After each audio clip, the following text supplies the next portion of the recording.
No time for that doubt, they counting me out, I'm getting it in, yeah. No time for no loss, I'm paying the cost, I'm in it to win, yeah. Refuse, mine it can't be diffused. If you ain't thinking the same, then we playing by different rules.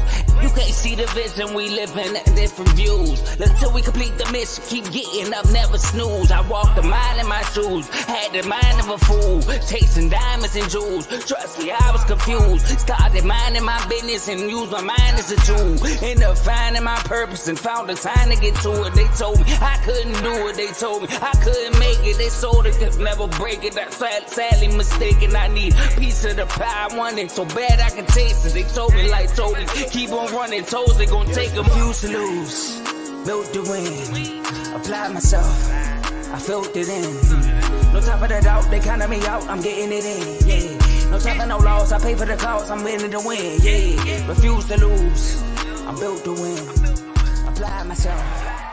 Welcome back to CTC. I'm your gracious host, Carl, and I'm back for another episode of CTC. I know y'all missed me last week, but I had to postpone it. But we here, and that's all that matters now. I'm with my boy Ace. Again, he was on the Big 12 preview episode. It's only right that he's on the Big 12 review episode. Say what up to the people, Ace. What's happening, people? It's always nice to be back on here on CTC, man. Yes, sir. Yes, sir. Appreciate you for coming on as always.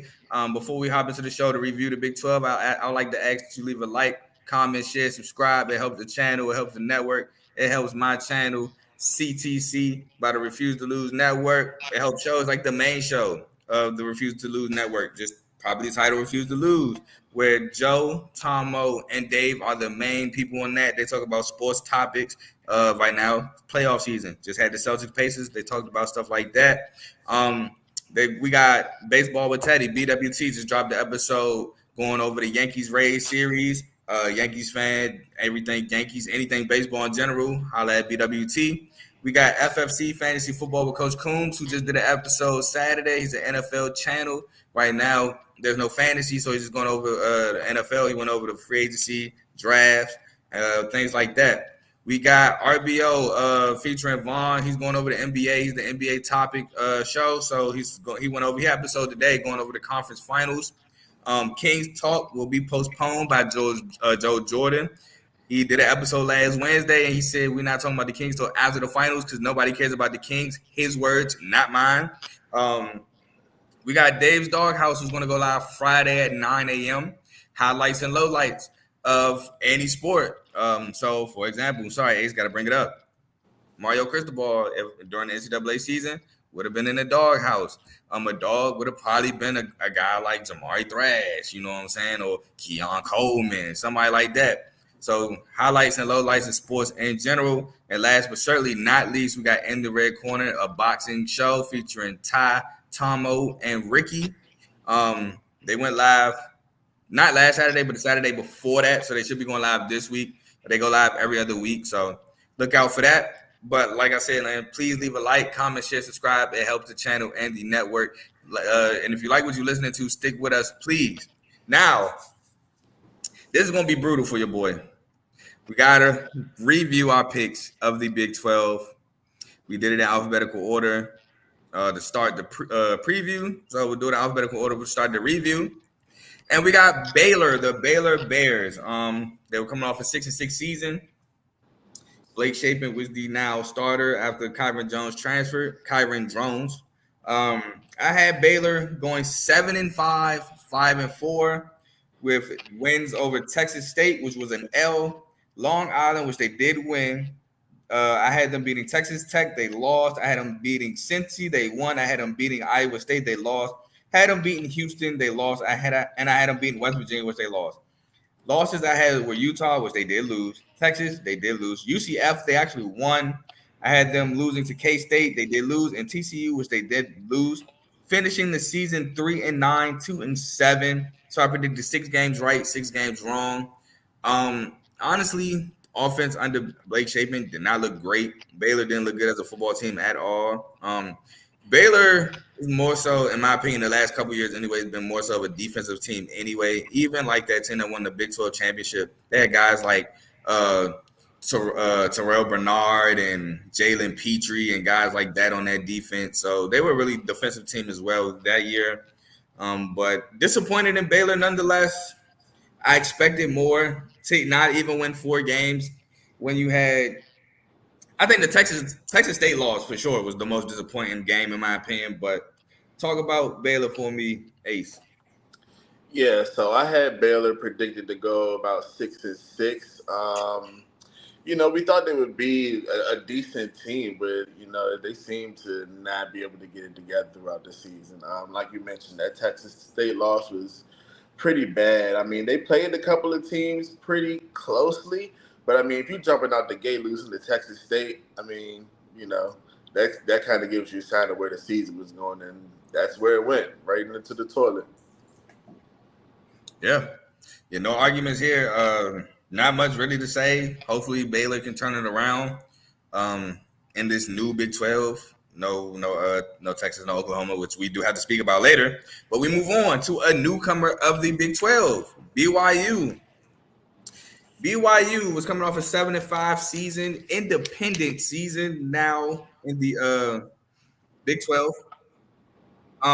They lost Puka Nakua, who had an amazing rookie year. They gained Keaton Slovis, which I might not say that was a gain. I think he had a pretty decent year, had his ups and downs. But all that being said, they came, like I said, coming off 7-5. I had BYU going 6-6 with a 4-5 record. They actually finished 5-7 with a 2-7 conference record. I had BYU beating Sam Houston State, which they did win that game. Sam Houston State, man, terrible year. Man, just so many times they could have got a W and then lost. Southern Utah, I had them winning that game. They won. I had them losing to Arkansas, which they did win. I had them losing to Kansas. They won. I had them losing to Cincy. They won. No. They did lose to Kansas. Sorry. I think I just said they won. But they did lose. They did beat Cincy. They lost to TCU, which I did have. I had them beating Texas Tech, which they did win. I had them losing to Texas, which they did lose. I had them beating West Virginia, which they lost. I had them beating Iowa State, which they lost. I had them losing to Oklahoma, which they lost. And I had them beating Oklahoma State, which they did lose. Ending the year on a 5-game losing streak. I had 7 games predicted right, 5 wrong. My overall synopsis about BYU was they did pretty much about what we thought. Pretty mediocre team. Didn't have much faith in Keaton Slovis. Like I said, up and downs, had his picks, had his moments at times. Figured the receiving core would lose a step, losing a guy like Puka Nakua. Like I said, amazing rookie year in the NFL. Just mediocre team. They had moments, but overall just finished below 500. Yeah, I had BYU actually going 5-7, one of the few records that I got correct over this past year. I agree with what a lot you were saying, though. They were who we thought they were, a very mediocre team. Keaton Slovis, he's more like a name that you recognize rather than a quarterback you really want to put your money on. Like you said, they have a few pretty surprising losses on here. I mean, that West Virginia loss, especially to lose by 30 points. I don't know who saw that coming. I mean, barely beat Sam Houston. Well, not barely, but they only beat them by 14, But overall, I will say I think BYU is still in a pretty good spot going forward. I mean, they're still one of the few teams in that conference with a true home field advantage, in my opinion. And I think being in a bigger conference now will help them recruiting-wise. So I don't think the future is bleak for them. It's just, last year was just the first year in the big boy league, Yeah, okay, so I feel you on that, but I think BYU students got to do those missions and stuff like that. So I don't know how great of a recruiting pitch that is for guys. I get being in a bigger conference, but that mixed in it kind of might scare some guys away. But I do agree, like in this conference, they have a true home field advantage because not only are they're the only team in Utah, but in this conference you got Baylor in Waco, Texas. You got Texas Tech, Lubbock, Texas. You got now Oklahoma State got true home field advantage because the Oklahoma team is now gone. But I get what you're saying there. Like Big 12, Texas is like littered in the Big 12, so Yeah. they can travel. So I definitely get what you're saying there. Yeah, I think BYU. I think they might not. I don't want to say rot, but I think they might just be stuck in mediocrity, especially in the Big 12.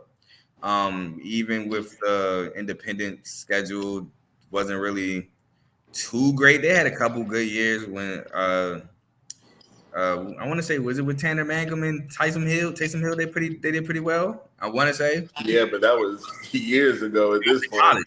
Yeah. Yeah. So, but I I mean, mean, well, I didn't really even think about the mission thing that you were talking about. I forget they're kind of like a Mormon school. So, yeah, I mean, yeah, that definitely will affect their recruiting. I mean, BYU, you always look at them as like just a team that's like just a tough team to play. You know, they're going to play physical. They may not have the best athletes on the field necessarily, but you can count on them to play together, which I think can definitely win them some games in this conference. But yeah, I do agree with you. They may be a perpetual middle of the pack team. yeah, that's why I see them at two in this Big 12, even with Texas and Oklahoma gone. I think since our next team, Cincinnati, I think they are going to benefit greatly from being in the Big 12 with recruiting. Cincinnati was coming off a 9-3, 6-2 year in the American, the last year in the American Conference before moving to the Big 12. Scott Satterfield was their new head coach. I can't. Why am I blanking? Was it? No, it wasn't Jeff Braun. Why am I blanking on bro that was at Cincinnati who left? Didn't he end up taking a Purdue job? I can't even remember right I'm now. blanking on his name. It's honestly pissing me off. But anyway, Emory Jones transfers in from Arizona State by way of Florida. Xavier Henderson transfers in from Florida. They come off, like I said, 93, 62 year. I had them going 5-7, 3-6. So a step below BYU. They actually finished 3-9, 1-8. So not too far off. Still not great. I had them beating Eastern Kentucky. They did. I had them losing to Pitt. They actually won that game. And if you remember our ACC episode, Pitt, boy, was I wrong about them. Yeah. I had them beating Miami of Ohio, which they lost. I had them. Yeah, I lost. I had them losing to Oklahoma, which they lost, but it was a respectable game. I had them winning against BYU, as we just covered. They lost. Had them losing to Iowa State, which they lost. Had them losing to Baylor. They lost. Had them losing to Oklahoma State. They lost. Had them losing to UCF. They lost. Had them beating Houston, which they did win. Had them beating West Virginia, which they lost. And I had them losing to Kansas, which they lost. Ended the year on, 8 of 9, losing 8 of 9 games, which is absolutely crazy.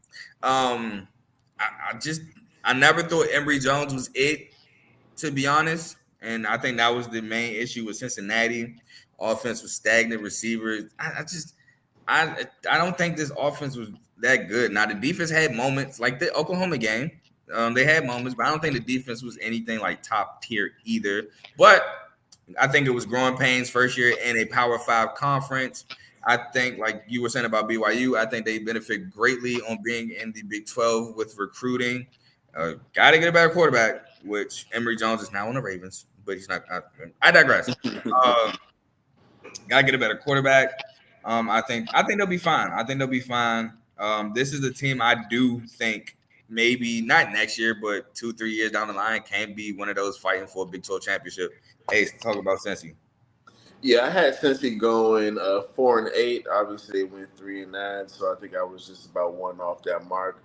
To piggyback a lot of what you said, the quarterback play. Emory Jones just wasn't that guy. I mean, he wasn't the guy in Florida like that. He wasn't the guy at Arizona State. It's kind of like the same story. All these offenses he goes to, they seem to stagnate at a certain point, especially when it comes to tougher defenses.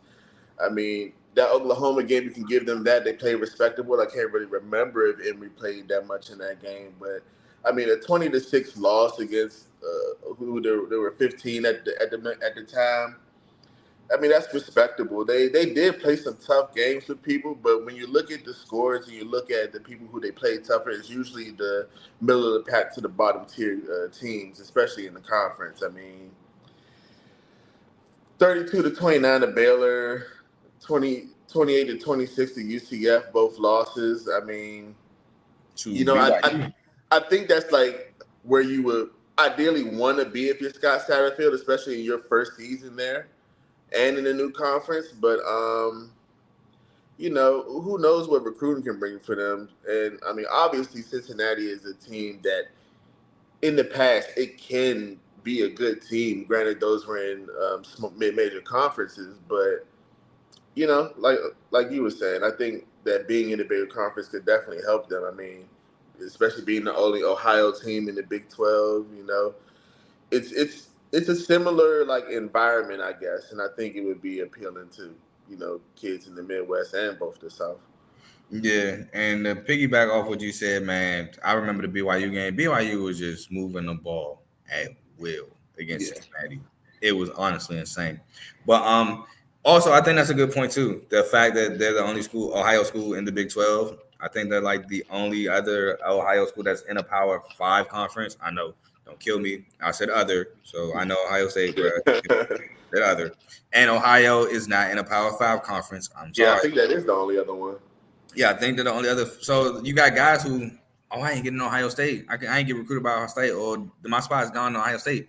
I can go down the road to Cincinnati, and I'm in a Big 12 conference. Right, and then they probably thinking. I mean, the Kelsey brothers went there. Desmond Ritter was there. Sauce was there.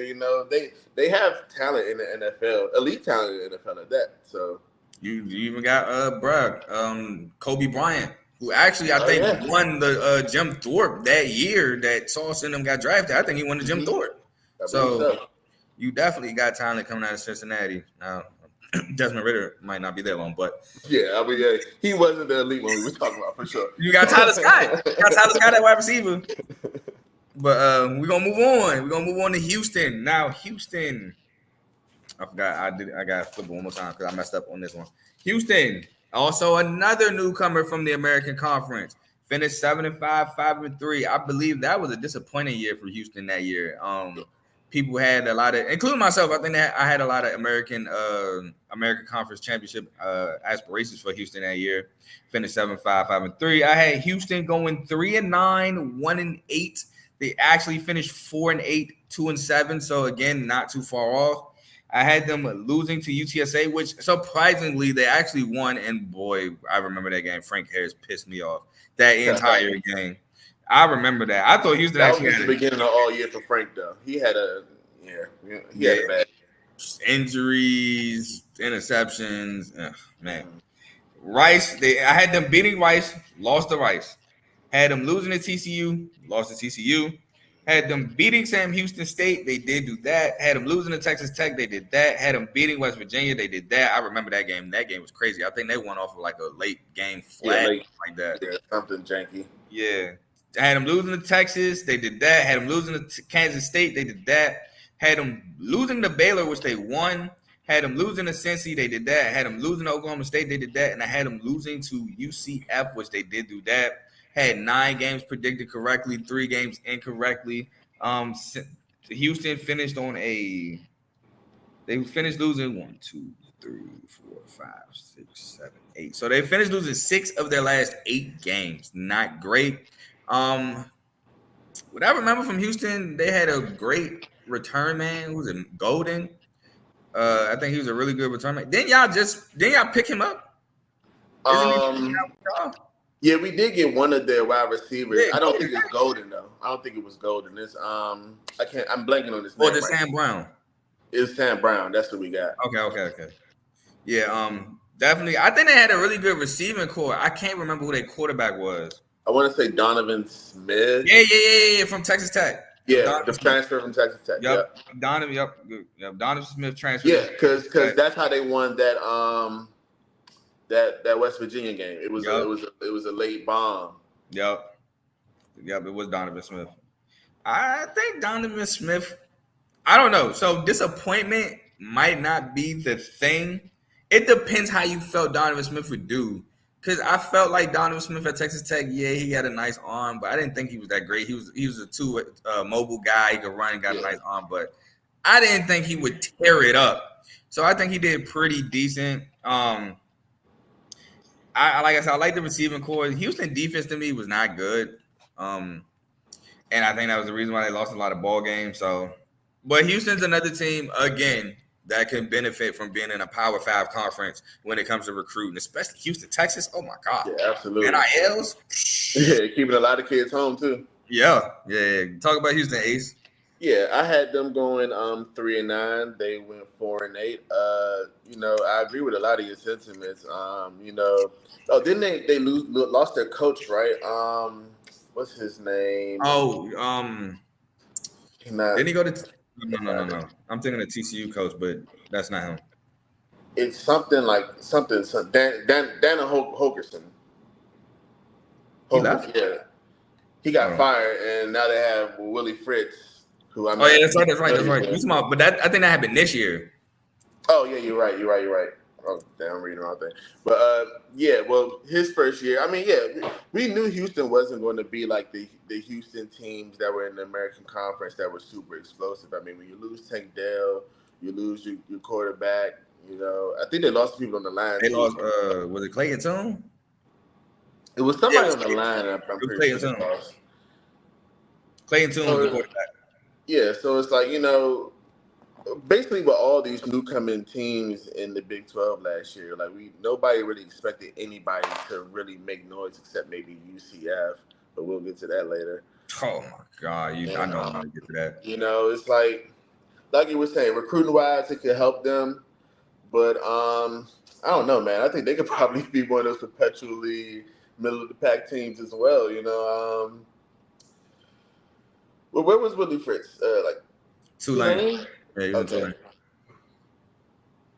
I mean, I like Willie. I wanted Willie. Willie was one of the coaches I wanted for MSU. So I definitely respect what he did at Tulane. I think especially that year before, they had a pretty great year. I think that was the year they played. That was the year USC in the bowl game, right? Yeah. They won the American. They almost won it again. Then they lost to SMU this year. But yeah, they won the American, beat Tulane, beat USC, in the Cotton Bowl. That was with Tajay Spears and Michael Pratt. Yeah, and I'm sure Willie Fritz has been around for a long time. So I mean, I'm not super high on Houston, especially after this past year. But I mean, who knows what they can build upon, especially with the two big dogs out of the conference now. I think that's really the main thing that going forward will give those guys hope. It's like everybody's fighting for who's the new juggernaut of the conference now. Yeah, I mean, adding what they did add Utah, Colorado, I want to say Arizona State. I think they did add those four from the Pac-12, but I mean, but thankfully that out of those four, it's no clear cut they're going to dominate everybody. Yeah, Colorado's still building theirs up. Arizona, they had a really great year out of nowhere last year. Arizona State, they're fighting recruiting violations and the whole Herm Edwards in that situation. Yeah. I want to say it was Herm Edwards. I always get him in Dun. Yeah, Herm Edwards. I always get him in Dun. Herm Edwards out or Arizona State. Yeah. They get that whole situation, that whole debacle. And then you got Utah. Utah's that could be a juggernaut. Them, especially with with homeboy coming back. I was about to say with Cam Rising, but they got to figure out the quarterback position when Cam Rising leaves, because Cam Rising getting hurt and not playing the entire year made Utah look pretty bad offensively. Still great defense. Well, yeah. They were like Iowa of the West. yeah, for sure. Offensively, man, you had moments with Bryson Barnes, and I forget the other quarterback's name. I think Nate Jackson. Was that the black guy? Bryson Barnes? I think his name was Nate Jackson or something like that. But their offense definitely stalled a lot. Like they really couldn't get anything going. It's like the run game couldn't get going, and like you can't rely on the pass. So it's like they tried to do a lot with the quarterback run, but that didn't really work out for them too much. Man, it was bad offensively without Cam Rising. So if they're gonna have to figure that out, because Cam Rising is coming back next year, but after that, definitely is last year. You gotta figure that out. He's probably gonna be 26 at this point. Hey, chill. I remember he stole a job from Charlie Brewer. It hurt my heart, but he did his thing with it.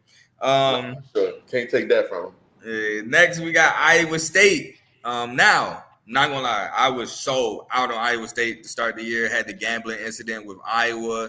got people expelled. They lost their potential starter. Was it Rocco? No, it wasn't Rocco. I forgot who it was. Hunter Deckers. Oh Lord, the Hunter Deckers I think was a part of it. Yeah. So then they lose Xavier Hutchinson, one of the best receivers in college history when it comes to Iowa State. I think he got multiple records, broke a couple Allen Lazard records. They lost him. I just so out on Iowa State because of a lot of things. They already struggle offensively, as is normally a defensive team by Matt Campbell. But I should have had faith in Matt Campbell. I really like Matt Campbell as a head coach. Yeah. You know, his motto, 5-star attitude over 5-star athletes. Yeah. So I had them going 2-10, 1-8. They actually finished 7-5, 6-3. Had them losing the Northern Iowa game. I remember I beat the table about that one, but they won. I had them losing to Iowa. They always do that for some reason. I had them beating Ohio, which they lost. Yeah. I had them losing to Oklahoma State. They actually won that game. I had them losing to Oklahoma. They lost. Had them losing to TCU. They won. Had them beating Cincy. They won. I had them losing to Baylor. They actually won. Had them losing to Kansas. They lost. Had them losing to BYU. They won. Had them losing to Texas. They lost. And I had them losing to Kansas State, which they won that game in the snow. Shout out Abu Sama. I think he went stupid that game. I predicted 5 games right, 7 wrong. I think this was like the first team I actually had a losing record as opposed to like predicting the games. But Rocco Bet and Abu Sama, they found something on the offensive end. You know, Iowa State wasn't the defensive team that we normally see of Matt Campbell, like to his standards. They're a pretty decent defensive team, just not to the Campbell standard, in my opinion. But again, they found something on that offensive end, and they were able to win 7 games. And they made a bowl, but they lost it to Memphis 36-26 to my guy Seth Hannigan. But overall, great season in my opinion if you're Iowa State. Nobody expected much out of y'all, especially coming off a 4-8 season, and to go above 500 with a gambling scandal, losing your starter and everything. Great season. Hats off. Yeah, I think I had a little more faith in Matt than you did. I had them going 6-6. Obviously, the gambling incident was kind of crazy. I mean, I can't really recall exactly how much they lost, but it definitely made things look bleak in the beginning of the season. But you know, like you said, he can pull it together, man. It's nothing like a good coach, especially in the program in that area. You know, like coaching goes a long way with that stuff. You know, he can get, you know, whoever from whatever school in Iowa and build them up. I mean, that's talent right there. You know, that's somebody who really knows what they're doing. Like you said, that defense definitely wasn't what we are accustomed to seeing out of them. Even the offense, I don't even remember the offense, like the run game being as dominant in past years as we've seen. And granted, I mean, you ain't gonna run to me. Yeah, I'm about to say that. Yeah, you can't really replace Breece Hall like that. But I mean, even still, it's just kind of like they had the identity, but maybe not the grit that we're used to. But I'm sure they'll be able to turn it around for next year, or maybe not turn it around, but I mean, it's something to build on. Looking at the schedule, this is definitely something to build on. The schedule's not like it's not like the toughest thing I've ever seen, but we're not talking about next year. Yeah, it's definitely something to build on. I agree there, and I think Matt Campbell is gonna, you know, he's always gonna have his guys motivated. He's gonna get his guys in that building. So I definitely agree there. I think it's definitely something to build on, something to look out for in terms of can he get Iowa State back to being at the top? Well, not at the top, but being amongst the top of the Big 12. I mean, they still finished like top 5 though, right? So hold on, here's my in the conference. Finished number 4 actually. So yeah. Oh yeah. So you know, still a pretty good, you know, in conference terms. You know, I mean, 7-5, 6-3 in perspective ain't great to be top 4. That looked real ACC-ish, but yeah, I can't deny that. I mean, it seems like they selectively show up. Even when you look at the game, the box scores of the games, it's like, okay, the Oklahoma State game, nobody really expected them to probably do that. Kansas was a hard-fought game. The Kansas State game, nobody expected that. So It's like they can show up and they can, you know, play a pretty good brand of football. It's just doing the week in and week out. Can they get it done? Yeah, I agree.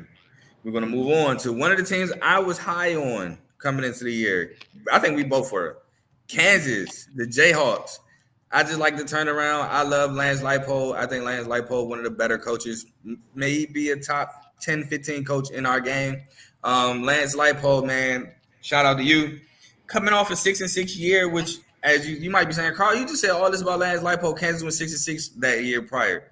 Trust me, that is great for Kansas. They went 6-6, lost the Liberty Bowl in a classic game, but Jalen Daniels did return, which he returns again. Devin Neal did return, which he returns again. Kobe Bryant did return. I think he returns again. They had the receivers. I'm blanking on Lawrence Skinner, Luke Grimm. They did have the receivers come back. So I had Kansas finishing 9-3, 6-3. They actually finished 8-4, 5-4. So one game off. Had them beating Missouri State, they won. Had them beating Illinois, they actually dominated that game. Had them beating Nevada, they won. Had them beating the BYU, they won. Had them losing to Texas. Excuse me, they did lose that game. I think Jalen Daniels was out that game. I think Jason Bean was the starter. Yeah, I think that might have been the first one that he missed. Yeah. But he was out the majority of the season. Yeah, he did get hurt. Had them beating UCF, which they won. I had them beating Oklahoma State, which they did lose. I think Jason Bean threw the interception to lose that game. I had them losing to Oklahoma. They actually won that game. That one was crazy. I had them beating Iowa State, which they won. I had them beating Texas Tech. They lost. I had them losing to Kansas State. They lost. And I had them beating Cincy, which, looking back, why wasn't Kansas State the last game of the year? I don't know. But, they, like I said, finished 8-4, 5-4. I had 9 games correct, 3 games wrong. They won the Guaranteed Rate Bowl against UNLV 49-36. I think this was a great year for Kansas, being as though Jalen Daniels got hurt. Jason Beam had to step in, which he's not really like your average backup in college. He was a starter before Jalen Daniels, so he had that starter experience. Pretty good guy. Jason Beam, dynamic quarterback. Just got a little turnover bug at times. You had the run game, which was so phenomenal for Kansas. One of the best run teams, in my opinion. They scheme it up so well. Devin Neal was a great back, one of the better backs in the Big 12. Then you had a pretty solid secondary with Mello Dotson and Kobe Bryant and Kenny Logan. I think Kenny Logan was a safety linebacker hybrid, but man, just a really good year. I think Kansas can continue to keep building. Went 6-6, they're now 8-4. Could possibly be fighting for a Big 12 championship this year. Ace, let me read this comment, and I'm gonna go to you. So shout out my boy Teddy. He said, yo, what's good, fellas? What's good, Teddy? Hate you got a good W tonight, but congrats on the Celtics W tonight. Ace, talk about Kansas. Yeah, Kansas, I think, was one of those teams that we definitely had high hopes for. I had them going 7-5 in my prediction. If Jalen Daniels doesn't go down, that season could look a lot different for them. I'd have been between him and Neal. Yeah, that's a dynamic backfield right there between the two of them. I mean, Devin Neal was basically the reason they beat Oklahoma. Being that through like a few picks, like you said, he's very turnover prone. Like the guy can make the throws, he'll take the chances, but sometimes he just takes too many. And I actually like him. I just think there are some things that he needs to clean up. But I mean, I'm actually surprised he hasn't transferred already. Me too. I'm really surprised about that. Yeah, I thought he would. I mean, but Lance Leopold is a coach, like same thing we were saying about Matt Campbell. It's a coach that he can develop you, and he has a track record of winning wherever he goes. So it's like, I mean, when you put things in perspective like that, it makes sense. But I mean, how much eligibility does that guy have? Because I mean, you have to be, at 2 or 1 more year left, and I believe it's the last one. I find it hard to believe he would waste his last, unless the guy really loves the team, which I don't have a problem with, because I mean, frankly, we probably need more kids like that these days because people are so willing to leave. It's just in today's NCAA, it's kind of crazy to think that you would waste your last year eligibility on the bench potentially. Oh shoot, hold on, I'm gonna stop you right there. Jason Bean is on the Colts. Oh, well, there you go. There you go. Practice squad, I'm sure, but we'll see what happens. We got time to figure that out. That don't really get announced till August, September. But Yeah. shout out to Jason Bean. He on the coach. Yeah, that's what's up. But yeah, Kansas is always a team that's going to play people tough. I mean, that Kansas State game, that was close. The Texas game wasn't close, but I mean, no. If I remember correctly, didn't Jonathan Brooks go crazy that game? I believe so. I want to say, yeah, he did. Yeah, he went for 202 tons. So yeah, definitely did. I remember correctly. But yeah, man, Kansas is one of those teams. If the defense can get a little more stout, offense can make a little more plays in the passing game, they're looking good, man. Yeah, and I would like to see a full season with Jalen Daniels. You're absolutely correct. Yeah, and I would love to see some progression with him passing wise. Like we know you can run, we know you do well off the play action, but can he really spread the field, sit back there, and But that's kind of how Kansas OC be scheming it up too, though. Like they do use a lot of motions and a lot of things of that nature to get you off balance and out of the put their guys in position to flank your guys, to open up lanes and everything. So that's kind of how Kansas offensive coordinator schemes it up. I mean, yeah, and when you have a running back like Neal, I mean, why wouldn't you? Yeah, you ain't lying. Makes sense. Definitely not lying. But yeah, I think with Jalen Daniels, I think they actually might win that Oklahoma State game because, like I said, I think Bean had 2-3 turnovers late ball game that allowed Oklahoma State to win that one. So yeah, I agree. But gotta move on.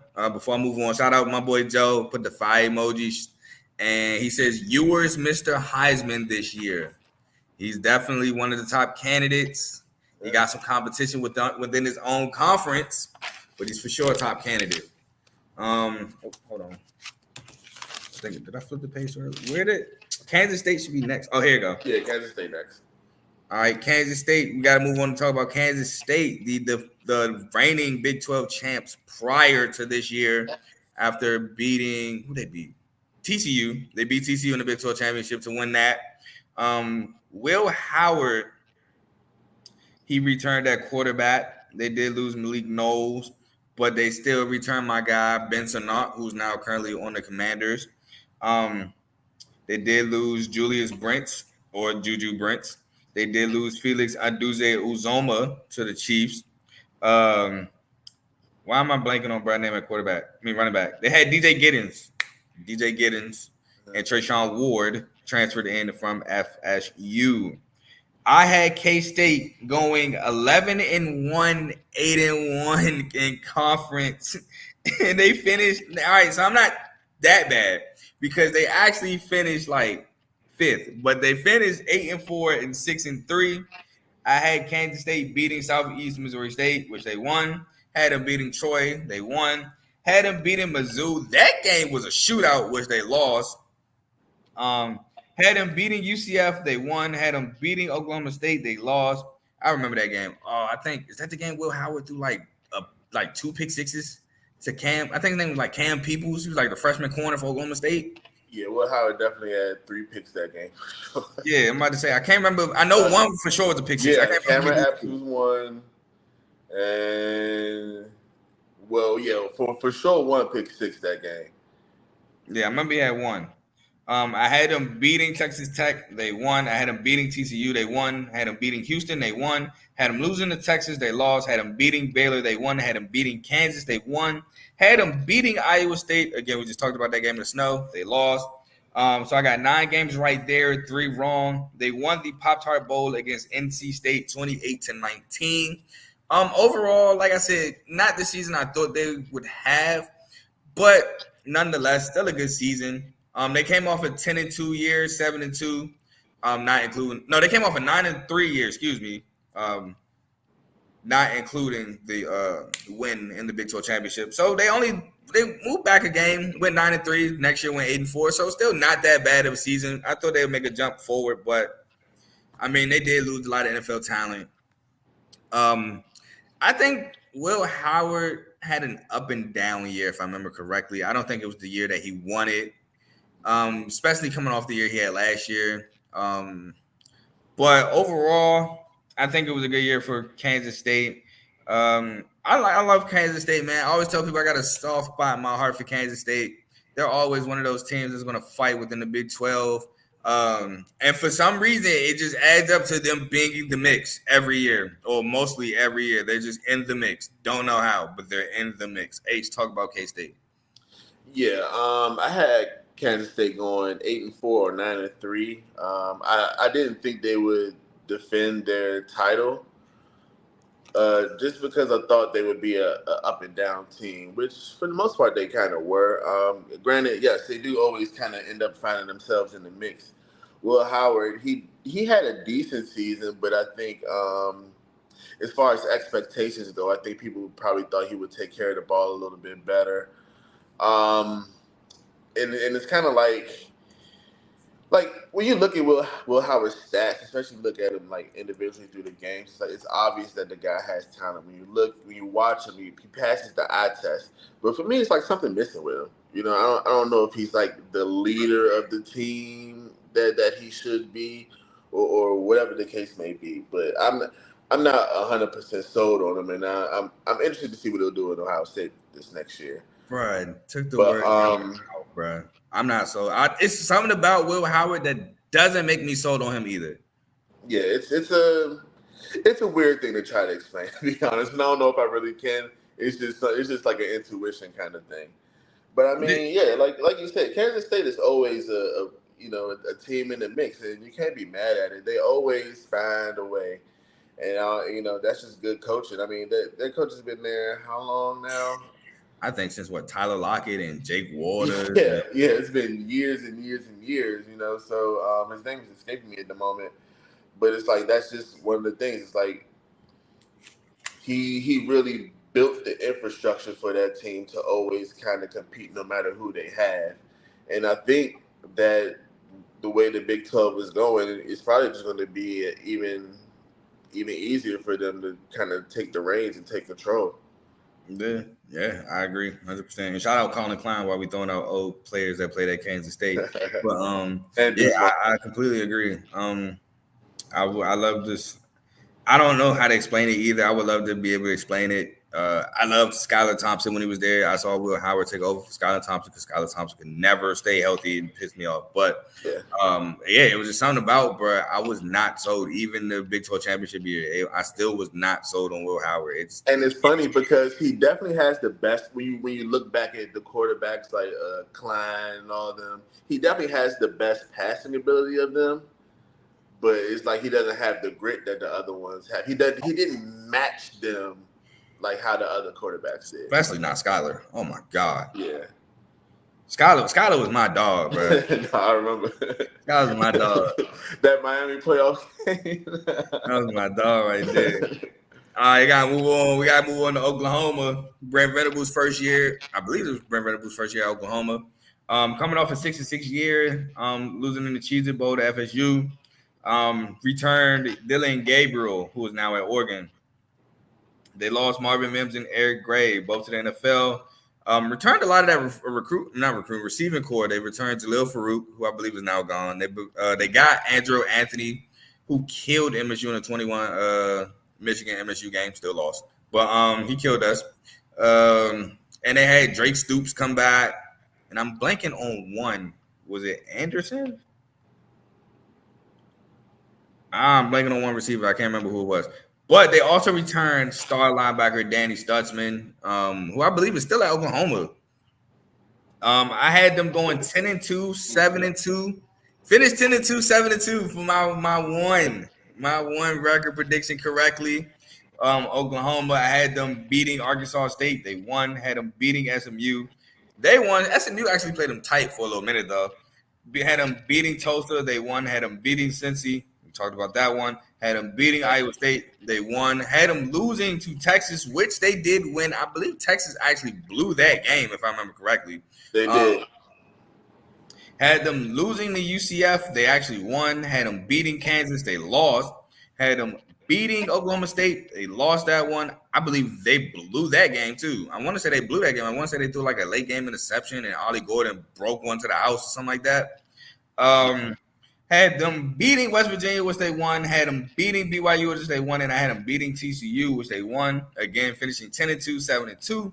Had 8 games predicted right, 4 wrong. They did lose the Alamo Bowl to Noah Fafita and the Arizona Wildcats. Overall, in my opinion, though, great year.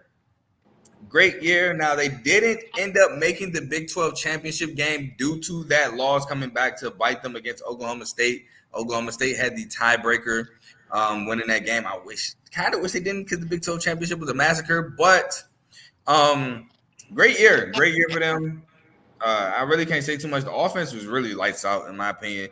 Defense was good. Just some slip-ups, man. Some slip-ups cost them a chance at the Big 12 championship. And that just happens. It's just how a season can go. It's football, it's sports. You can't make it up. You just got to do it again, and hopefully that doesn't happen. But they're in the SEC, so it's going to be tough. Yeah, no more sleepwalking for them. They can't do that. So I had Oklahoma going 8-2. Yeah, like you said. Oh wait, yeah, I had them 8-2, but because I didn't have them in the championship game. It's 12 games. You said 8-2. You mean it's either 10-2 or 8-4? Well, I put that wrong. Anyway, yeah. Like, obviously, they got the talent. They'll always have the talent there, you know. It's just Oklahoma's always one of those teams, like, you know, you see them on a schedule, you're supposed to lose, but you never really know week to week what Oklahoma is going to be. I mean, when they played Texas, obviously they were motivated because they came out guns blazing, and they really didn't let Texas breathe at any point in that game. That was like Dylan Gabriel's coming out party, basically. And they're going to miss him. I'm not too sure who the quarterback is this year because I haven't looked. I know it's like one of those like freshman or sophomore guys, but yeah, I want to say General Booty actually transferred. Yeah, I think that is it. No, I think he transferred out. Oh, General Booty. I remember he was there for sure. Yeah, I think he transferred out. Go ahead, I'm gonna look it up. That's a crazy name, but yeah, the Oklahoma State loss is like they're always good for 1 or 2 of those, you know. And I mean, they had their time when Texas was down. I really don't see Oklahoma winning too much going forward. I mean, they'll be talented, of course, but new conference, new bump. It ain't looking good for them, man. I just think that they can play soft sometimes, you know. Like either the secondary kind of just gives up super explosive plays to the other team, and that just forces their offense to have to do too much. I mean, we know they can do a lot, obviously, but we don't need you putting up 59 points every game, you know? There's no way that's going to happen. Not in the SEC. No way. Yeah. So General Booty did transfer out. He's at University of Louisiana Monroe. Their starter this year is Jackson Arnold, his first year starting. Okay. I don't know much about bruh. Good luck to you. Yeah, I've heard the name, but bad year to be a first-time starter. Yeah, it's going to be ugly for him. It's going to be a rude awakening, man. I'm telling you. And I think they lose a lot of receiver. And even losing to Arizona in the Alamo Bowl, man, it's like, you know, you don't – when you hear the schools, Oklahoma versus Arizona, you don't think Arizona's going to beat Oklahoma, let alone by double digits. If I remember correctly, I think I picked Arizona to win that game. But I feel what you're saying. Like, if you're not watching college. And if you're not in the know, I mean, obviously Arizona is taking strides forward, especially with that quarterback and the wide receiver tandem that they have. Ooh, and McMillan is back. Ooh, it's going to be tough next year. Definitely some Heisman hopefuls. And McMillan is one of those Biletnikoff Award. I'm pretty sure he's going to be on the preseason Biletnikoff Award watch list. For sure. Fafita played so well, he got Jaden Delora up out of there. But even losing to Kansas though, like, you know, those 2 weeks back to back, stuff like that's going to kill them, man. It always happens. Yeah, but they did lose Jared Fish. Jared Fish, he took the Washington job when Kalen DeBoer left. I can't even remember who took the Arizona job. Hold on, give me 1 second. I can't remember who took that job. I'm not too sure. But what I will say, Danny Stutzman, dog. That dude. Oh, Brett Brennan from San Jose State. Nah, okay. It's not bad hire. I don't think it's needle moving or, but I don't think it's bad either. It takes a lot to move the needle these days. Yeah, I think that's a pretty solid hire. But yeah, got to move on from Oklahoma to Oklahoma State. Finished second in the Big 12, coming off a 7-5, 4-5 year. Had a lot of questions this coming into that year. Quarterback, who's going to be the starter at quarterback? Who's going to be the starter at running back? They were rotating guys, quarterback and running back. They almost blew the Central Arkansas. No. Did they? No, I think it took them a while to get going against Central Arkansas. I don't know if they almost lost that game, but I know that game was very disappointing to watch if you're an Oklahoma State fan. But they did win. They did beat Arizona State. I actually won some money that night. They did. I had them beating South Alabama. If I remember correctly, did South Alabama whoop them? 33-7. Yeah, I remember they jumped out the gate. It was 20. It was 23-0 at half. Yeah, I remember South Alabama whooped them. So yeah, they lost to South Alabama. Had them beating Iowa State. They lost to Iowa State. Had them losing to K-State, and I think that's the game Ollie Gordon exploded against Kansas State and never looked back. Yeah, because in that South Alabama game, he didn't really do much. I think they played like two quarterbacks in that game too. Yeah, it was before he took the reins. Yeah, I think Gunnar Gundy was one of the guys, and then I think Alex Bowman was the one that ended up winning the job. Yeah. Kansas had them losing to Kansas, which they won. Had them losing to West Virginia, they won. That game was actually crazy. I had them beating Cincy, they won. Had them losing to Oklahoma, they won. Had them losing to UCF, which they did lose. Had them beating Houston, they won, and I had them losing to BYU, which they did win. I had them going 6-6, 3-6. They actually finished 9-3, 7-2. Losing in the Big 12 title game to Texas, 49-21, and they lost. No, they won. Against Texas A&M in the Texas Bowl, 31-23. Had 5 games right, 7 games wrong. Obviously, my big shout out is to Ollie Gordon, one of the best backs in the Big 12. You can argue the best back in the Big 12. You can possibly even argue best back in the country. Yeah, for sure.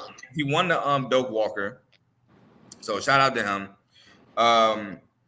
Alex Bowman was able to take reins at quarterback late because, boy, was that quarterback situation funky in the beginning of the year. But it's crazy, though. As soon as Allen Gordon emerged at running back, Alex Bowman, it just seemed like him and Brennan Presley and all the receivers got on, a better chemistry, better accord. And I mean, when a guy's putting up 282 and 4 touchdowns, I mean, what can you do with that? I mean, yeah. If that doesn't make everybody else better, then you're probably playing the wrong sport. Yeah, but he was even then making some throws. I'm like, Bowman making these throws? What's going on? I think the Kansas State game is when Bowman kind of stepped up too. It was crazy, but shout out to them. They was able to have a way better season than I expected, probably better than what most people expected. Now, that Big 12 title game, they was kind of talking that stuff and got smoked, but Texas was just clearly better. That's just bringing them back to reality. That's all it was. Clearly the better team. But shout out to Oklahoma State. To it. Yeah, definitely shout out Oklahoma State. Like you said, if we're going to mention them, we have to talk about Ollie Gordon. I mean, he's the gas in the car. He's really that good, and I hope he can show it again this next year. But yeah, I can't really remember too much about Oklahoma State, to be honest. I remember the defense was janky. Basically, it felt like a lot of the games they were playing keep away. Because if the other team had the ball, it seemed like they were going to score. I mean, UCF put up 45 on them for Christ's sake, Yeah. So I mean, West Virginia 34. So teams definitely could score on them, and hopefully they can clean that up going into next year. I don't necessarily see them having the same kind of year that they did this year. I don't think they're going to sneak up on anybody like they did, if you want to call it sneaking up. But I mean, they'll have some good games. They'll play tough, but yeah, I'm glad that they had a season better than I expected, but I still did, I still don't expect it so much.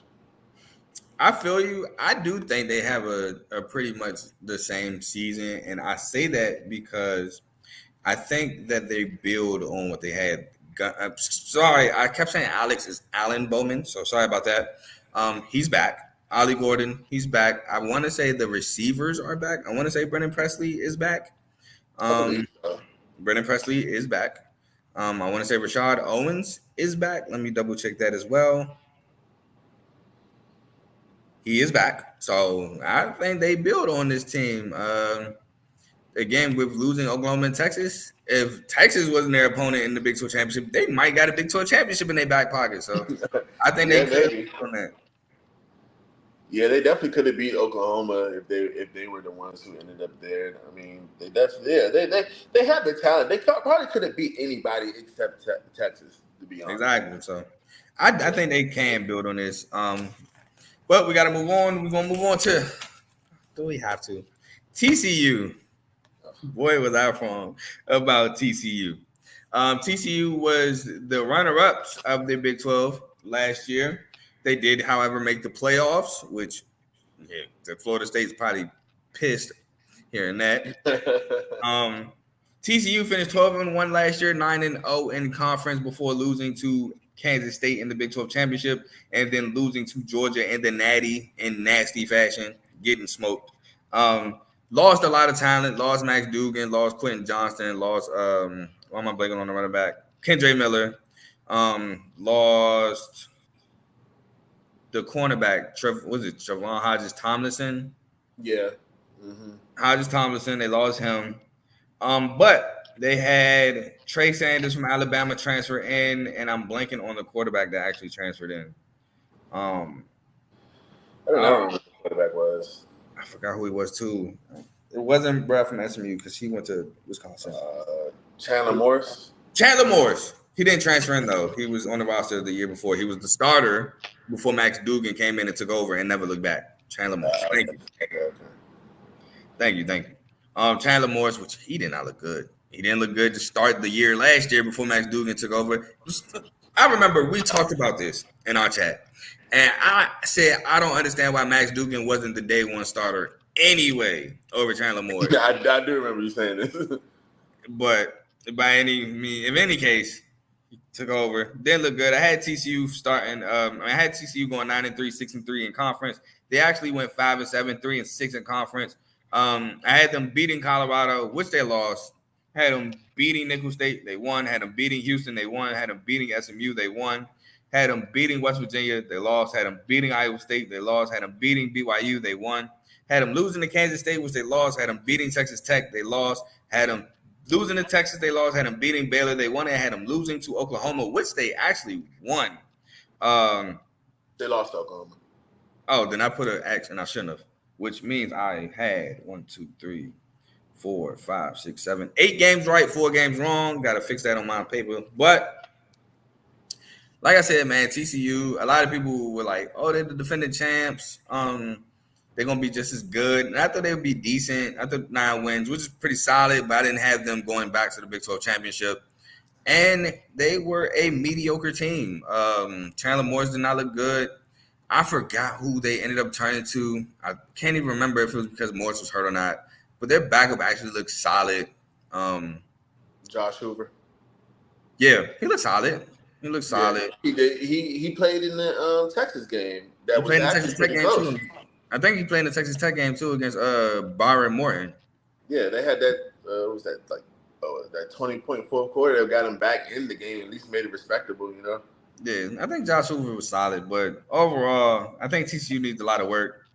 The recruits they got just didn't cut it.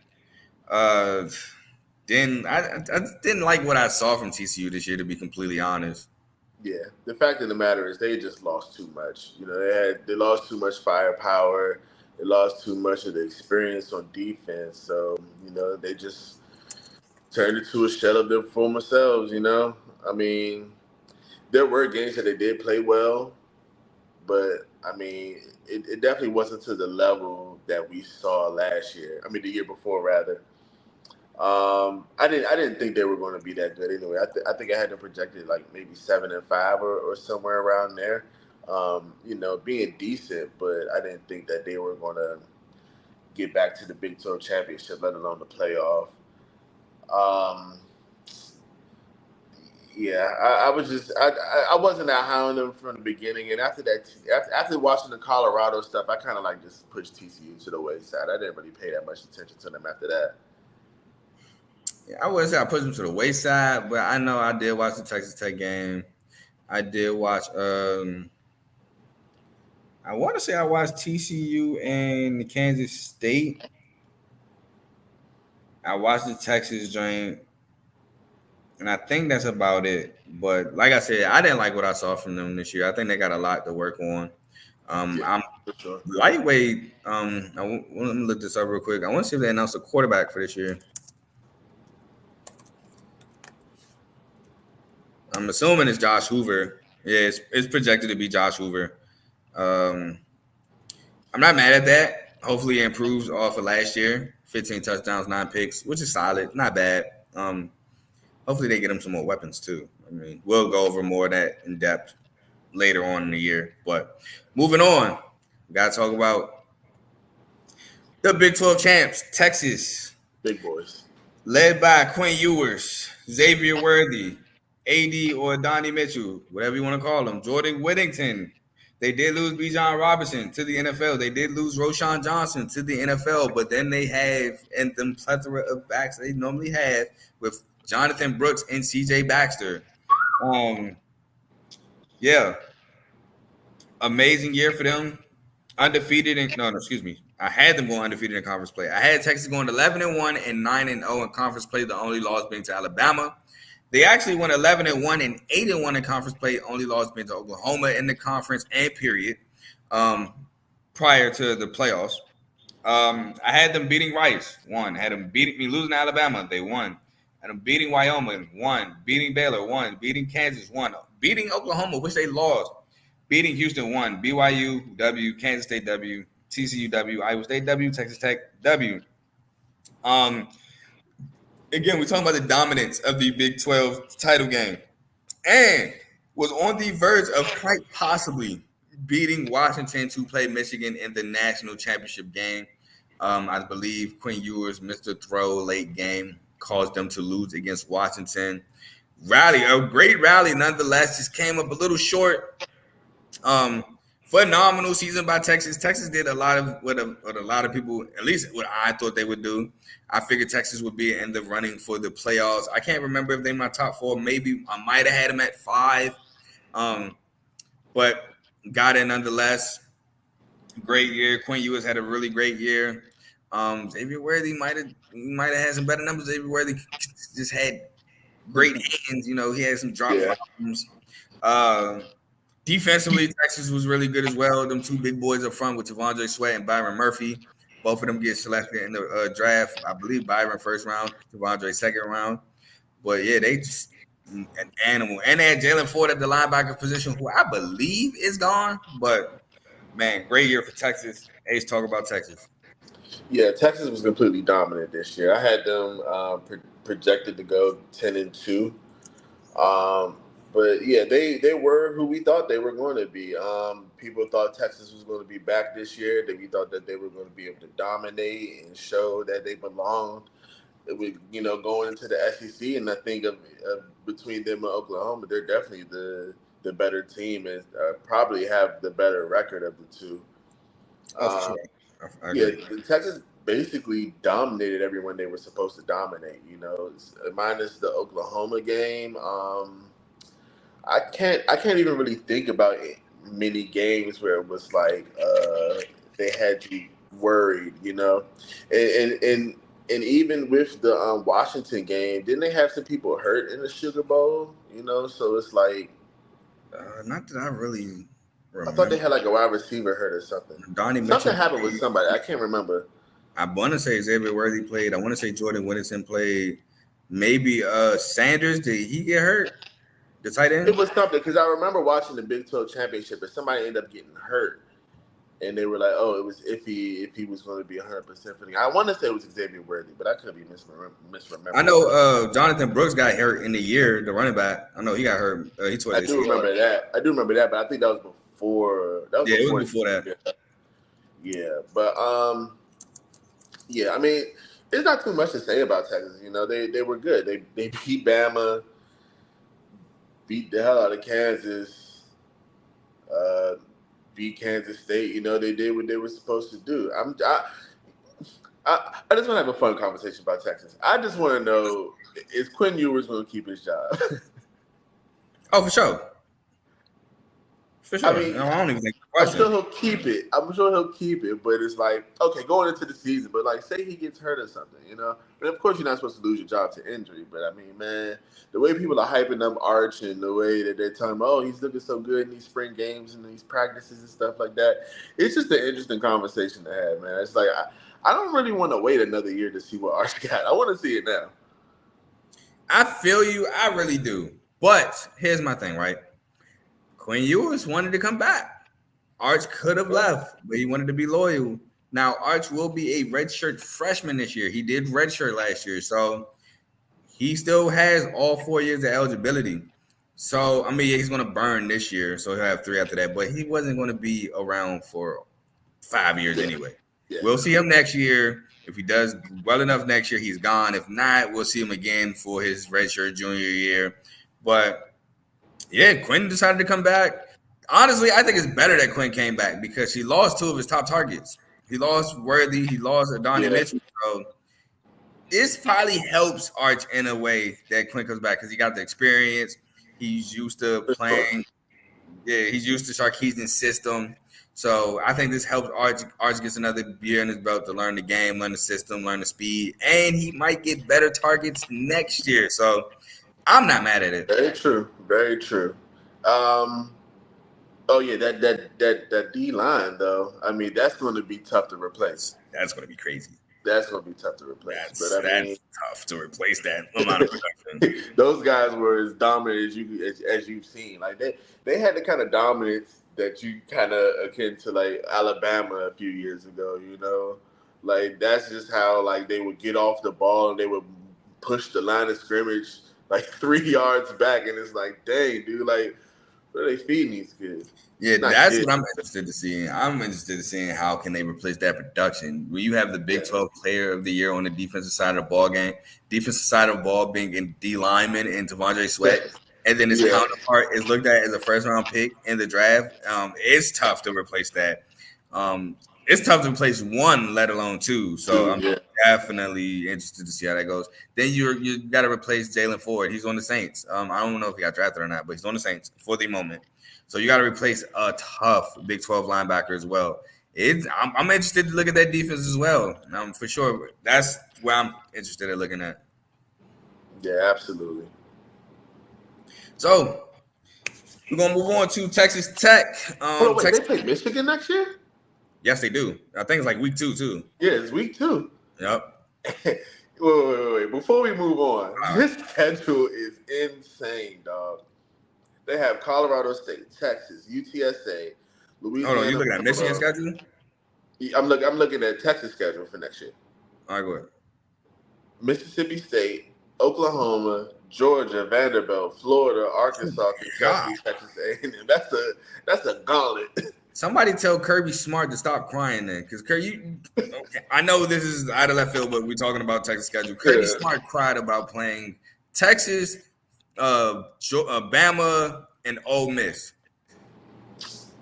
Yeah, you can't do that, especially when you're looked at as if not the number 1 team, close to it. Like, he's for sure looked at number 1 in the SEC now that Nick Saban's gone. I like Kalen DeBoer did his thing at Washington, but he's not Nick Saban. Yeah, that's true. That's very true. I mean, I don't know, man. Yeah, you can't complain when other people are doing this. But this is what we want. This is what we want to see, though. This is the things that. This is exactly what we want out of college football. We want the best to play the best. We're tired of the cupcake games, especially early in the season. It's like, let's put dog on dog. Let's see who really got it. And we know later, because if you do lose that game, you're going to be shown grace later on in the season. That's the part that I think that they're missing for some reason. It's like, I agree. Why are you acting like if you don't put yourself in the position to compete against the best that people are going to clown you for it? It's like, no, unless you get blown out and you don't believe in your team, that's another thing. But it's like, you're Kirby Smart, man. You a great recruiter, a great defensive mind. It's like, dude, Don't tell me like that's too much. Back national championship winning coach. Exactly. On top of others with Nick Saban, like, you know. Yeah, I agree. I didn't like the comments either. I thought it was kind of weak. But yeah, you're right. This is what we complain about, and this is what we got. But you know why I think we're going to get more of these matchups? Because now there's a 12-team playoff. So now teams be like, I can schedule this game. If I lose, I still can be within the top 12 and get in this playoff tournament, and I can run the table from there. So that's one thing I do like about this 12-team playoff. Not to get too much off topic, but I think that does get us those dog-on-dog matchups. Texas and Michigan, or let's say a USC and now Utah's out of conference, but something like that, or something along those lines. See if I can think of one more. No, like a Florida, even though Florida been playing Utah, so I give them credit for that. But like a Florida, I guess. Let's just throw out a Penn State or something like that. I mean, y'all play each other though. That don't really count. I'm just saying, but it ain't every year though. I get you, but it's every 3 or 4. Yeah, I'm trying to see something I ain't see. Nah, for sure. I do get that. Yeah, so it'd be nice if we had like a more Big 12. Well, I don't know about Big 12 SEC because it always seems like the SEC. SEC Big 10 would be cool. Yeah, for sure. But it always seems like the SEC always wins though. I mean, SEC is the best conference in college football, hands down. So, I mean, not surprising. But, but it's like an Ohio State, Georgia, regular season. Yeah, that'd be crazy. That'd be crazy. But only with the big dogs. I don't want to see it with the middies. I feel you. Even like the way Mizzou playing, with they returning, I would love to see like a Mizzou Penn State or a Mizzou. Oh, yeah, absolutely. Mizzou and Penn State would actually – the ratings on that would go. Yeah. That's a college game day game right there. Yeah, I love it. All right, let's get back on topic. Yeah, I was about to say we went on a little tangent. Let's talk about these Texas Tech Red Raiders. I know I'm gonna get killed for UCF, so I'm gonna have to have my little fun with you and Texas Tech for a moment because I'm gonna get killed after. Texas Tech was coming off a 7-5 year, 5-4 in conference. They did win a bowl game against Ole Miss. Tyler Shuck did return while Donovan Smith did transfer out, like we talked about earlier. Taj Brooks, one of the best backs in the Big 12, did return, and boy, is that boy tough to bring down when he has a head of steam. Sharadrick Thompson was lost to the NFL. They lost Krishan Merriweather, one of my favorite linebackers the year prior. Didn't have an NFL shot, but I love Krishan Merriweather. Just was always around the ball. I had them going 3-9, 1-8. So I was super low on Texas Tech. Now, was I wrong for that? Absolutely. They finished 6-6 and 5-4. But I think others were a little bit more higher. I had them beating Wyoming, which they lost. I had them losing to Oregon, which they did lose, but that was a really tough game. Very tough game. Had them beating Tarleton, which they did win. Had them losing to West Virginia, which they did lose. Had them beating Houston, which they won. Had them losing to Baylor, which they won. Had them losing to Kansas State, they lost. Had them losing to BYU, they lost. Had them losing to TCU, which they won. Had them losing to Kansas, which they won. Had them losing to UCF, which they won. And had them losing to Texas, which they lost. I think that was like a blowout. I don't even think that was close. Lost by 50. Yeah. I remember that one not being close. My thing about Texas Tech, like I said, Taj Brooks. That was it. Taj Brooks was just so literally the only thing. You like Ollie Gordon for Oklahoma State. It's Taj Brooks for Texas Tech. If you stop Taj Brooks, you pretty much stop Texas Tech offense. Now, Byron Morton did come in, and I think he was decent. He had his little interception problems too, though. But yeah, they all did. Yeah, every quarterback they put back there had interception problems. I mean, Morton less than the other two guys, but I mean, like you were saying, Taj Brooks was just a force to be reckoned with at that point. Yeah. Well, yeah. Obviously, I was the one that was a little higher on them. I thought Texas Tech was going to be like 8-4, 9-3. I honestly thought they would be like a dark horse for the Big 12 championship. I truly did, and I thought that they just had the explosiveness to kind of like offset the bad defenses. But I mean, I was wrong. I'll eat that. I was too high on them. To be honest, I don't even know why I was that high on them. In hindsight. Trust me. You don't trust me, bro. It doesn't compare to how high I was on UCF, bro. Yeah, well, yeah, but Thank God that's next. Man. But yeah, man. In my preview next year, I will definitely remember this, and I'm going to be like, yeah, Texas Tech 6-6. Yeah, I even remember asking you in our preview, like, bro, why are you so high on Texas Tech? And it's funny because you didn't notice until we started going through the games. You was like, wait, you got them winning that one too? Like, Yeah. I'm like, bro, what's going on? But hey, man. I was trying to get the ratings. I gotta take it. And we are talking about UCF right now. I ain't gonna lie, I drank the Kool-Aid, bro. I'm like Gus Malzahn, got a guy he want. He got John Rice Plumlee, a super athlete at quarterback. This is what he got hurt. But he got hurt. Bro, I think that's John the Rice one Plumlee thing. Interception problems was insane. Also true. Yeah, like, bro, it was bad. I mean, Timmy McClain didn't do bad either. It's just okay. Let me get this over. All right, UCF. They had RJ Harvey coming back, which he's coming back again this year. Johnny Richardson coming back. They had Javon Baker coming back, who we were so close to getting in the fourth round. They had Kobe Hudson? I think he came back. They had dogs at the receiver spot. Yeah. Rice Plumlee at quarterback was so inconsistent, right? It killed me so much. I had UCF going 10-2, not gonna lie, which is crazy high. I know, kill me in the comments, all of that. I deserve it. They actually finished 6-6 with a 3-6 conference record. They beat the crap out of Kent State by like 50. They beat Boise State in a tough game. That's when I found out about Ashton Jeanty. Ashton Jeanty, one of the best backs in the country. They beat Villanova, which I did. I had all three of them as W's. Had them losing to Kansas State, which they did lose. I think that's the game DJ Giddens went stupid. Yeah. 200-something yards, like 4 touchdowns or something like that. Yeah, 207, 4 touchdowns. Yeah, DJ Giddens went stupid. I had them beating Baylor. They lost. That was a shocker. Mm-hmm. Had them losing to Kansas, which they lost. Had them beating Oklahoma, which they lost. I had them beating West Virginia, which they lost. Had them beating Cincinnati, which they won. Had them beating Oklahoma State, which they did win. Shocker later on. 45-3 at that. Yeah, man.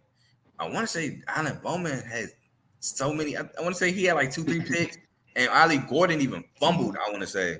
Yeah, Ollie Gordon only had 25 yards. Alabama did throw 3 picks. And then John Rice Plumlee, RJ Harvey went crazy that game. 206 and 3 touchdowns. Wow. Yeah, I remember. I think he even broke like an 80-yarder or something like that. Yeah, so yeah, I see a 75-yard pass to Kobe Hudson. Yeah, they a 92-yard run. Yeah, I'm about to say, I knew it was something like that, bro. I knew he broke something crazy. But yeah, I mean, yeah, I think with that game, like, to be honest, I understand why you were so high on them, because UCF, out of all the teams that were coming into the conference last year, they did look to be the one that was most ready for the bump. You know what I mean? And they also proved that they can play against tougher opponents. You know what I mean? But I really think it was the injury. It was the injury that kind of derailed them a little bit, and then they probably and they lost some close games, man. A lot of 2-point losses. When you see games like that, yeah, when you see stuff like that, it's kind of like, all right, a couple plays here and there, they probably pull this one out. So Taj Brooks in that Texas Tech loss looked like Derrick Henry, Earl Campbell, but they could not bring him down. All in one. I want to say he had like $150 or something like that. Yeah, that one I had them winning, they lost, and then they beat Houston to end the season. Like you said, newcomer coming from the American as well. I thought they would be the most ready because, as we kept saying throughout the preview show, it's the Big 12. They don't play defense at all, and they're going to light up the scoreboard. I just felt like they're going to light up the scoreboard. They're going to be able to shoot out against teams and win shootouts. The Oklahoma game, which they lost, that was a shootout. They almost won a shootout. Yeah. I just felt like, their offense was the most high-powered to match the Big 12 offenses. And while they were high-powered, John Rice Plumlee, bro. That West Virginia game, John Rice Plumlee put on a masterclass on how to lose a game. For sure. I wonder how different it'll be now with KJ Jefferson, though, going forward. See, so here's my thing with KJ. KJ's an athlete, right? But he's not the athlete that John Rice Plumlee was. Not even close, in my opinion. feel like John Rice Plumlee was way more. He has a lot more finesse. Yeah, KJ is just gonna run you over. He's a big guy. Yeah, he ain't got no big willing. guy. Yeah. So I want to see how Gus Malzahn kind of molds the offense around KJ Jefferson. A lot of powers, I guess. Man. And speaking of a lot of pulling and everything. I want to bring up these Taj Boyd stats against UCF. I remember watching that game. I think that was like the last game that would have won me some money on my parlay, and it blew it. But Taj Boyd, he had $182. I said $150. 24 for 182 in a tug. He went stupid in that game. That's insane. John Rice Plumlee, right? Oh, John Rice Plumlee is a Steeler, by the way. I did not know that. Yeah, I did peep that. Did not know that. Let's look at this West Virginia game because, oh brother, yeah, 25 of 36, 3 touchdowns, but 3 picks. 3 picks, yeah. I want to say he even fumbled one. I do want to say he fumbled one. Let me make sure. I can believe that. They do definitely have one fumble loss. He threw a pick that led to a West Virginia touchdown, and they scored. West Virginia's fumble. I remember this. West Virginia fumble, and then John Rice Plumlee the next play throws a pick, and then to start the second quarter, he throws a pick, and then the fumble loss. Let's see who lost the fumble. John Rice Plumlee did fumble that game. Oh Jesus, bro.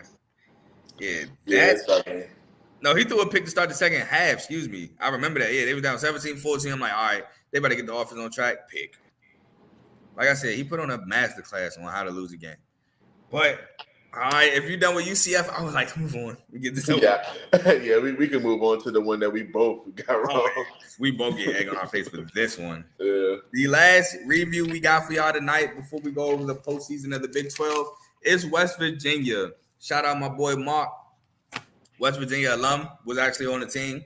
West Virginia coming off a 5-7 record, 3-6 conference record. Lost JT Daniels to Rice, who I think he had a pretty decent year at Rice, but is now medically retired from football. Lost Ford Wheaton, to the NFL. Quarterback was brother. Why am I blanking on Brett's name? Why am I blanking on Brett's name? Garrett Green was the quarterback. I think he had a really good year in my opinion. He had a pretty good year at West Virginia. CJ Donaldson was back, but to be honest, CJ kind of disappointed me this year. I think he has the talent, just disappointed in his overall season. He had games, don't get me wrong.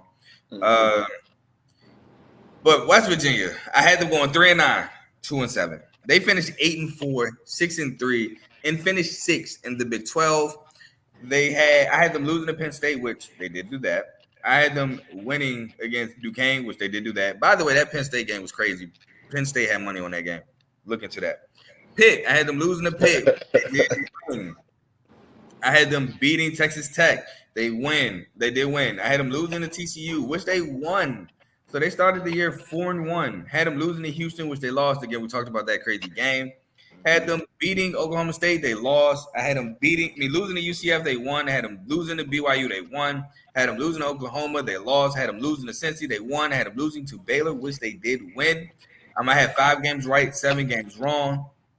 They ended up going to a bowl game and winning the Duke's Mayo Bowl against a Drake Mayless UNC, but a win nonetheless. Takeaways from West Virginia. Really solid defensively. I want to say they had a really solid D-line that allowed the secondary to play really well. CJ Donaldson, again, disappointed, but Garrett Green had a really good year. I really liked the year that Garrett Green had. Just West Virginia took a lot of people by surprise. Was able to play really good defense, clock control, win games that way, and at times were able to be explosive in the passing game. Shout out to them. I don't know if this is something they can build on, however, but a great year nonetheless. Yeah, I had them going 2-10 actually, so I was very down on West Virginia. I didn't think that they had much of anything really going well for them, but obviously I was wrong. I mean, like you said, they did have a pretty stout defense, and at times they could be explosive, and I think that's really the thing that held them back. I mean, if you guys coming on West Virginia, you definitely earned it. You know, they weren't given anything, and you know they were a really physical, like one of the most physical teams in the conference. You know, for sure. And I think that kind of took me by surprise, and I think that's what got them a lot of those wins. I mean, think back to the ACC review talking about the game against Pitt. I mean, they just straight dominated them in the rivalry game. You know, like the score may not reflect it, but it's like Pitt couldn't really get much of anything going at all against them. They could, you know, they've held some pretty decent teams to manageable scores. I mean, minus Oklahoma and all the big dogs, but I mean, you know, when you look at the total body of their season, there's really nothing to be ashamed of. Not at all. I think it's a great year if you're West Virginia. Absolutely. 9-win season. Yeah, like you said, can they build on it? Who knows? But I mean, and they did lose a lot of like NFL talent too. I mean, we got their center. Well, I ain't gonna say a lot, but I know that they lost him, and you know, losing a center can never be an easy thing to replace, especially an NFL caliber type center. I mean, they had even 2 on the draft board as far as centers went. But yeah, I can accept being wrong about them, but you know, going forward, I don't think that they're going to be like a, you know, the cream of the crop of the Big 12. But you know, I'm open to being wrong again. Yeah, I agree. I can definitely accept the fact I was wrong about West Virginia. Came out of nowhere. I didn't know it's not too many people high on West Virginia. Even Mark, shout out to you. I don't think he was even that high on West Virginia. So shout out to them. They were one Houston crazy game away from 10 wins, which is a phenomenal year again if you're West Virginia. So you take that year, you enjoy it, you embrace it, you try to build. I don't know again, like I said, if you can, but great year, man. Great year by them. So we move on to our Big 12, postseason. So my Big 12 championship game was Texas versus Kansas State, with Texas winning the Big 12. Texas did win the Big 12, as we announced earlier, but they did not play Kansas State. They played Oklahoma State, 49-21 win. Who was your Big 12 championship game? Yes, I had the same Big 12 championship game, Texas versus K-State. Obviously, they did not play Kansas State. You know, Oklahoma State just happened to come out of nowhere, which happens in the Big 12. You know, it's always one of those middle of the pack teams that just happens to get that extra boost that year. You know, it happened to Kansas State, it happened to Oklahoma State, it happened to TCU. You know, it's always going to be somebody else. I can remember years it was Baylor. You know, it's just one of those things that just happens in that conference. Yeah, Baylor, Iowa State was just 2021. Yeah. Oh, no, not Iowa State. Oklahoma State, excuse me. That was Spencer Sanders. Yeah. So my Big 12 player of the year was Quinn Ewers, which Big 12 does offense and defense. Offensive player of the year was Ollie Gordon. Defensive player of the year was Tavondre Sweat. I believe you had the same player of the year as me. I did. I mean, who wouldn't pick Quinn Ewers in preseason, you know? We're hurt Quinn Ewers, though. He did get hurt. They had to play 2-3 games with Malik Murphy at quarterback. So who's at Duke now, big arm guy. Interested to see what he's going to do too. I'm interested to see what he's going to do at Duke too, because Elko's now at Texas A&M. Now your boy is the coach at Duke, so I'm interested to see that. Yeah. Lastly, my Big 12 standings were Texas at 1, Kansas State at 2, UCF at 3, Oklahoma at 4, Kansas at 5, TCU at 6, Baylor at 7, BYU at 8, Oklahoma State at 9, Cincy at 10, West Virginia at 11, Texas Tech at 12, Houston at 13, and 14 was Iowa State. Now, the actual Big 12 standings were Texas at 1, Oklahoma State at 2, Oklahoma at 3, Iowa State at 4, Kansas State at 5, West Virginia at 6, Texas Tech at 7, Kansas at 8, UCF at 9, TCU at 10, Houston at 11, BYU at 12, Baylor at 13, and 14th was Cincy. If you have your old standings, don't be afraid to say it, but if not, it's all good. Oh, absolutely. I got them right here.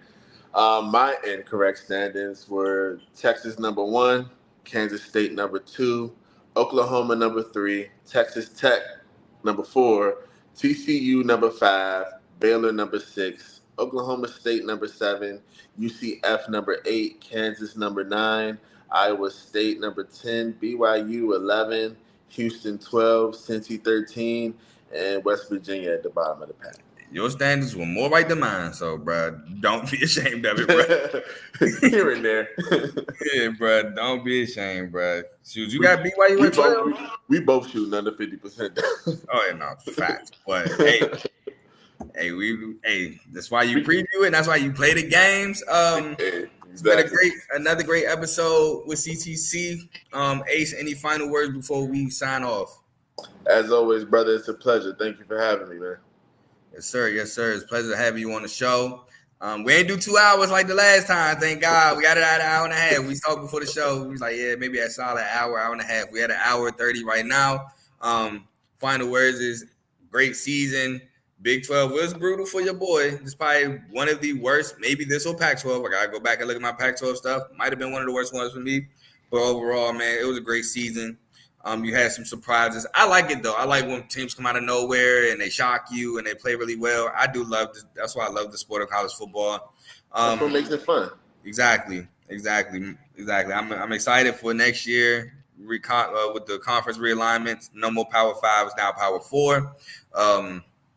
Yeah, man. Anything you want to shout out? Ventures, anything? Man, shout out to Ollie Gordon, man. He's probably gonna win it again, hopefully. You know, I think that guy's gonna just knock it out the park next year, man. All right, and with that being said, I will be live next Tuesday to review the Pac-12.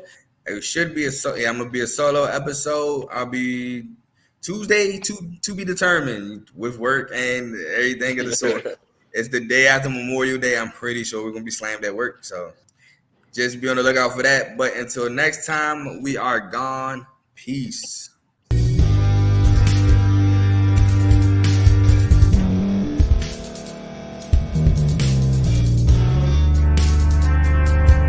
Thank you for staying to the end. If you're watching this on YouTube, please like this video, subscribe, and also hit that notification button so you can be notified next time we put out a video. If you're listening on any podcast platform, subscribe and hit that notification button, y'all, so you can be notified we put out another podcast audio.